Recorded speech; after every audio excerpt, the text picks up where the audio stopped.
E agora, Fernanda Manhota, nossa analista de internacional, já na tela, para a gente tratar, Manhota, o atual contexto em que a Casa Branca anuncia esse aceite de Israel, a expectativa de como o Hamas vai se posicionar.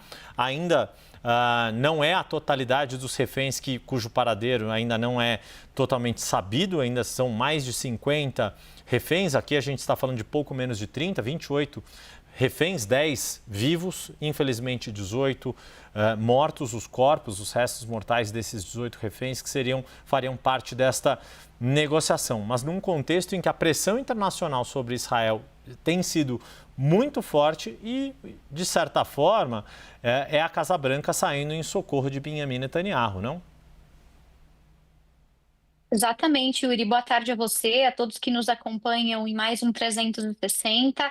É a Casa Branca tentando oferecer uma saída digna, né, a um governo que está se vendo muito acuado por essas pressões internacionais, não só do ponto de vista reputacional, da sua credibilidade, mas também começando a flertar com possibilidades concretas de sanções econômicas e até de um afastamento estratégico de países que começam a ficar cada vez numa posição mais delicada, uma vez que nós temos essas informações como da crise humanitária se agravando em Gaza. Essa semana teve um peso muito grande sobre a opinião pública internacional, não só essa corrida, né, pelos mantimentos, essas cenas de desumanização que nós acompanhamos em Gaza, como também do ponto de vista estético, simbólico até, aquela cena do diplomata palestino na sede da ONU, né, em prantos. Aquilo rodou o mundo com muita força.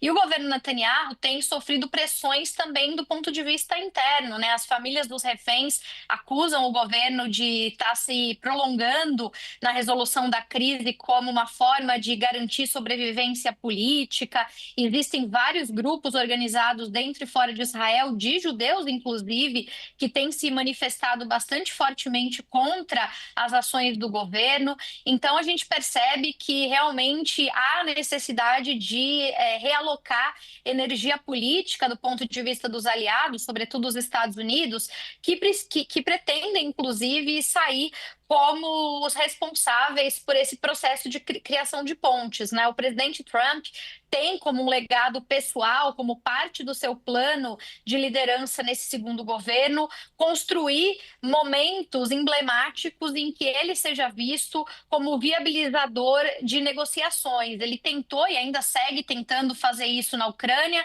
mas a Ucrânia teve, digamos, agora um revés mais recente, com Putin intensificando os ataques sobre Kiev e outras cidades ucranianas. Tem esse aumento de tensões entre a Casa Branca e o Kremlin. Então, mais uma vez, agora as atenções acabam sendo canalizadas para Israel, para Gaza, né, para outra grande guerra, outro conflito que também interessa ao mundo resolver e aos Estados Unidos criar esse legado. Eu diria, Yuri, além de tudo isso, que no caso especificamente de Israel, nós temos um momento particularmente sensível, porque ainda que tenha havido essa movimentação do lado da diplomacia americana e do governo israelense, eu sigo vendo com algum ceticismo, né, esse eventual acordo não só de cessar-fogo, mas para depois criar uma paz duradoura, já que as notícias elas têm sido um pouco, digamos, efêmeras nessa área. A gente estava aqui há poucos dias discutindo a comemoração do lado israelense do fato de que tinha sido, em princípio, divulgado, né, a morte de uma liderança importante do Hamas, ao mesmo tempo em que nós temos a sinalização de avanços na área de negociação do cessar-fogo. Esse tipo de jogo cruzado, de informações, né, que são inconsistentes, mostra como a criação de um ambiente de confiança, de um ambiente de diálogo mútuo está escorregadio, né? Quer dizer, a gente não pode descartar a possibilidade de que ainda leve mais tempo para que as partes se sintam confortáveis e cheguem a termos que possam minimizar cenas tristes como essas que a gente tem acompanhado, assim como o drama, evidentemente, dos que estão em posse do grupo Hamas. Então, nesse momento, a gente espera mais informações para que se possa entender qual vai ser a reação do Hamas, se há disposição do Hamas nessa direção, mas eu ainda tomaria tudo isso com um grão de sal, já que esse é um conflito de profundas raízes incompatíveis, né, e que tem interesses políticos ainda mal ajambrados entre as partes, Yuri. E sem falar que o cessar-fogo ele é importante, mas ele é só um primeiro passo para se resolver a situação de Gaza, principalmente da população civil de Gaza, né? E eu acho que é importante, né, contar com Fernanda Manhota para a gente deixar muito claro a separação entre o Estado de Israel, um Estado legítimo, criado pela ONU depois de todo o horror sofrido pelo povo judeu na Segunda Guerra Mundial, mas que um novo horror, sem fazer comparação de horrores, porque horrores não se comparam, horror é horror, ponto. Não tem holocausto melhor ou pior. O holocausto é o holocausto, ponto. É grave, é terrível, é desumanização, é algo que não pode, de maneira alguma, se repetir na história. Fato é que existe uma população civil sofrendo as consequências dessa guerra atroz, provocada por um ataque terrorista atroz, que foi o 7 de outubro, mas que há uma campanha militar provocando aí uma consequência para civis bastante terrível que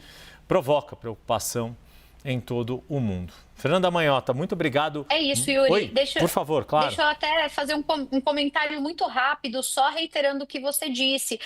Parte do que torna essa negociação tão difícil é justamente encontrar quem são as vozes legítimas que falam por esses povos, né? Assim como a gente tem o Hamas disputando com outros grupos, tipo a Organização da Libertação da Palestina, enfim, né, na faixa de Gaza você tem um tipo de liderança, na região ali do centro, né, da Palestina Central, você tem aí outra liderança tentando disputar essa legitimidade, mesmo em Israel, né, como em qualquer país, tem vários grupos que reivindicam o direito de tomar decisões. Então, o que está em jogo aqui também é isso, né, quem fala por cada um desses povos? Essa heterogeneidade, essa busca por legitimidade é um dos problemas que ainda não estão resolvidos. Obrigado mais uma vez. Fernanda Manhota, nossa analista de internacional. Até amanhã.